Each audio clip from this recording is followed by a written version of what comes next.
కూడా నేను ఎంతో రుణపడి ఉన్నాను. ఇంకా ప్రత్యేకంగా ఆల్ ద బాయ్స్ అనమాట, ప్రతి ఒక్కరు మీరు లేకపోతే ఎంత ఆనందంగా ఇక్కడ ఉండేది. అంతేనా? కరెక్టేనా?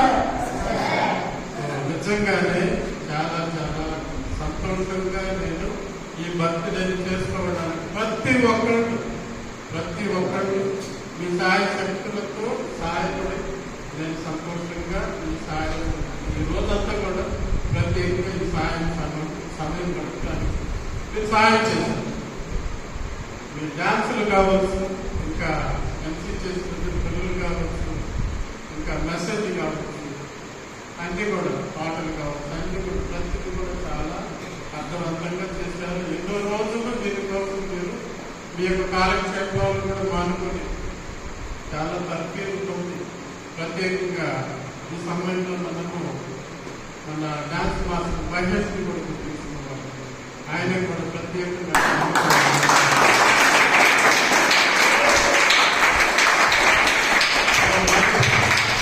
మళ్ళీ ఇలాంటి వచ్చి మీకు ఇంకా ఎన్నో నృత్యాలు సహాయపడాలని మనం ఎప్పుడు కూడా దానికోసం ఎప్పుడు కూడా ఆడండి పాడండి చెప్పాడు. కాబట్టి ఇందులో మనం ముందడుగు వేయడానికి ఆయన సహకారం ఎప్పుడూ ఉండాలని మనందరి తరఫున కోరుకుంటూ మనం తెలియజేసుకుంటున్నాం. సో మళ్ళీ ఇంకోసారి ప్రతి ఒక్కరికి ఎవరైతే వారితో దయచేసి అర్థం చేసుకోండి. తర్వాత ఒక మెసేజ్ వింటారా? నా జీవితం సంబంధించిన మెసేజ్ మీరు వింటే 2 పాయింట్ చెప్పాలి.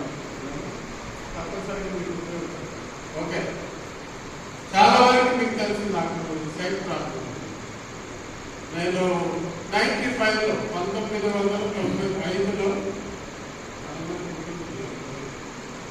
95లో గురువయ్యాను అనమాట. దాదాపు 7 సంవత్సరాలు నాకే ప్రాబ్లం ఉంది. బాగానే ఉన్నాను. యాక్చువల్లీ 2వ వాల్యూమ్ 2002లో అప్పుడు కూడా నాకు ప్రాబ్లం లేదు. కానీ తర్వాత వాల్యూమ్ రిలీజ్ తర్వాత ఒకరోజు నేను హోలీకి రాస్తాను గుంటూరుకెళ్తాను. సడన్గా ఒకరోజు నేను చదవలేకపోయాను. తర్వాత ఏమైందో కాబట్టి హాస్పిటల్స్ అక్కడ చాలా హాస్పిటల్స్ ఉన్నాయి. ప్రసాద్ హాస్పిటల్, అరవిందో హాస్పిటల్, ఇంకా చెన్నై స్పెషల్ హాస్పిటల్స్ అన్ని తిరిగాను. కానీ అందరూ కూడా చెప్తుంది ఏంటంటే టైం పడుతుంది. సో అప్పుడు స్టార్ట్ అయిందనమాట. అప్పుడు నాలో ఒక ఆలోచన,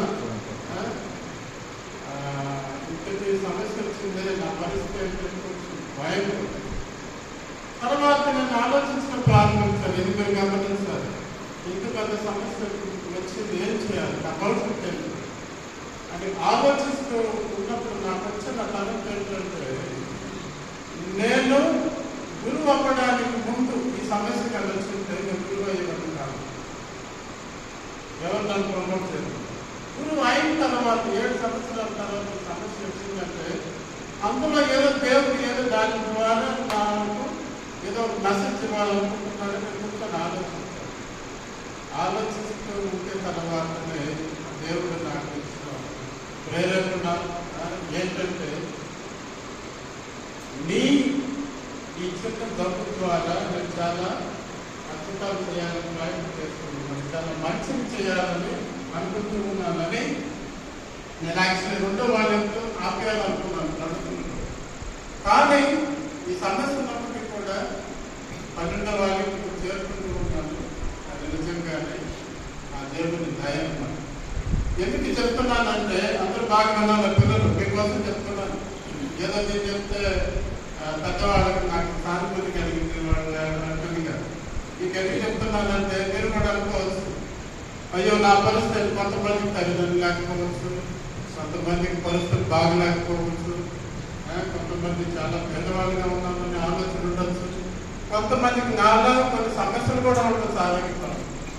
కానీ వాటి ద్వారానే దేవుడు మిమ్మల్ని అందరూ కూడా హెచ్చించాలని అనుకుంటూ ఉన్నాడు. కాబట్టి మీరు ఎప్పుడు కూడా నిరుత్సాహపడకూడదు. కానీ మీలో ఉండాల్సింది ఏమిటంటే ధ్యేయం అనేది ఉండాలి, ఆశ అనేది ఉండాలి. తప్పనిసరిగా నేను సాధిస్తానని ఆ పట్టుదల కానీ ఉంటే నిజంగానే మీరు ఏదైనా పూర్తి చేస్తున్నానన్న మీరు ఇంకా రెట్టింపులుగా మూడంతలుగా చేయగలరు. కాబట్టి సమస్య ఏదైనా వచ్చినప్పుడు నిరుత్సాహపడదు, దాని ద్వారా ఇంకా ముందుకు వెళ్ళడానికి ప్రయత్నం చేయాలి. ఇంకా రెండవది ఏమిటంటే, నేను ప్రణతలో మొదటి 2 బాగా చేసినప్పుడు అందరూ నాకు అన్ని చప్పట్లు ఎక్కడికి చూసిన అందరూ పొగడతారులే. సో తర్వాత ఏమైందో ఇంకా నాకు మించిన వాడు ఎవరు లేడు అనుకున్నాను. నా ఫీలింగ్ వచ్చేసింది, చాలా గ్రేట్ అనుకున్నాను. తర్వాత ఏమైంది, 3 వాళ్ళు ఫ్లాప్ అయింది అనమాట. కొంతమంది చెప్తారు, నేను కూర్చొని ఆలోచించాను, ఇంకా కష్టపడాలి, ఇదే ఫైనల్ కాదు, నేర్చుకోవాల్సింది ఇంకా చాలా ఉంది. తర్వాత ఇంకా శ్రమ పడాలని అంటే ప్రయత్నం చేస్తే తర్వాత చిన్నగా సక్సెస్ అవుతూ వచ్చారు. మనం కూడా నేర్చుకోవాల్సింది ఏమిటంటే, కొంత నేర్చుకున్న డేట్ బాయ్స్ 10 చెప్పుకుంటాను. ఏదో కొంత పని వచ్చిన వెంటనే నాకు అంతా వచ్చనే ఆ ఫీలింగ్ వచ్చేస్తుంది కొంతమందికి. తర్వాత వెంటనే స్టాఫ్ని ఎదిరించడం కానీ, వెంటనే పారిపోయి బయట ఉద్యోగం చేస్తామని ఆలోచనలు కానీ ఇలాంటివి వస్తూ ఉంటారు. అలాగే చదువుకున్న పిల్లలు కూడా ఇలాంటి కొంత చదువు వచ్చిన నేనే గ్రేట్ అది కాదు.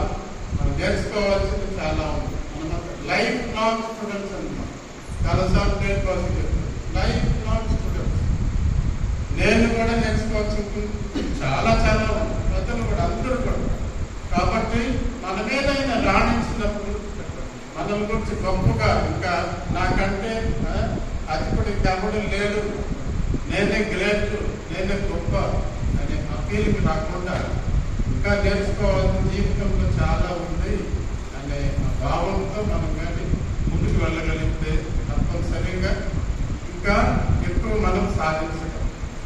సో ఈ 2 పాయింట్లు కూడా మీకు నిజంగా మీ జీవితానికి ఉపయోగపడుతుంది నేను నమ్ముతున్నాను.